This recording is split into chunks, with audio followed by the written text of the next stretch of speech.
Un signe majeur de cette nouvelle phase de la guerre au Moyen-Orient vient de se renforcer. Israël a autorisé l'armée à mobiliser jusqu'à 400 000 réservistes au milieu de l'affrontement contre l'Iran et le Hezbollah.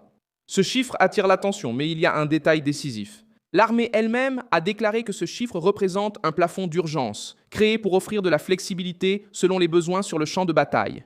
Au centre de cette décision se trouve le gouvernement de Benjamin Netanyahou, le haut commandement militaire israélien et la force des réservistes, éléments clés de la machine de guerre israélienne. Lorsque cette mesure a été approuvée, la guerre avançait déjà dans plusieurs directions en même temps. Les attaques des États-Unis et d'Israël contre l'Iran ont commencé le 28 février et le Hezbollah a commencé à attaquer Israël le 2 mars en soutien à Téhéran. Depuis lors, la pression n'est plus seulement aérienne et implique également des combats frontaliers et des luttes pour le territoire. C'est là que surgit la question qui domine l'actualité. Cette mobilisation indique-t-elle une invasion de l'Iran ? Jusqu'à présent, le mouvement concret des troupes au sol est davantage lié au Liban qu'au territoire iranien. Israël a annoncé qu'il entend occuper une bande du sud du Liban jusqu'au fleuve Litani comme zone de sécurité.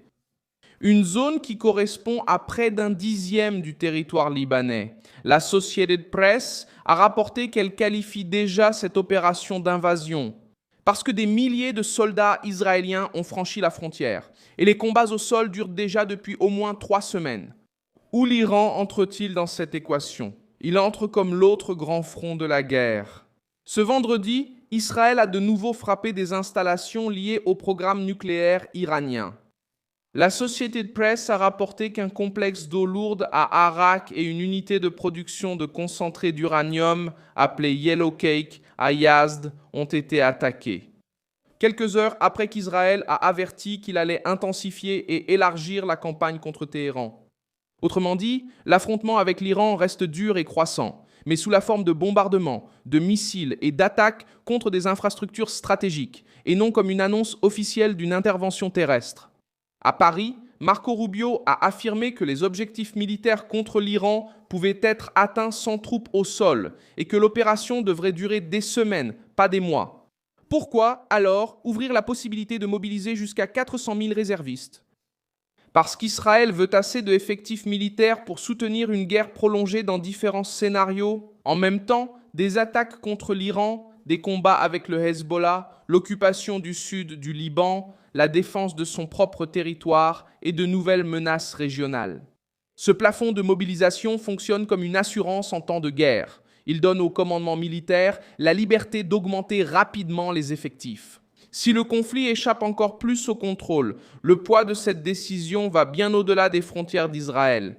Selon Reuters, la guerre a déjà poussé le pétrole Brent à près de 112 $ avec une hausse de plus de 50% depuis le début du conflit.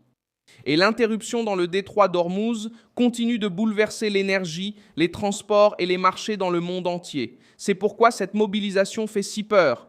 Ce n'est pas seulement une mobilisation militaire, c'est un avertissement que la crise est encore loin d'une solution durable.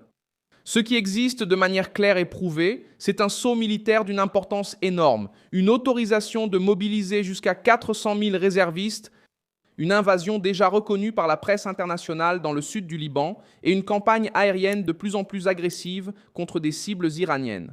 Si la diplomatie échoue et que le conflit monte d'un cran, ce chiffre pourrait devenir la base d'une nouvelle escalade. Mais, d'après les faits connus jusqu'à présent, Israël se prépare à tous les scénarios.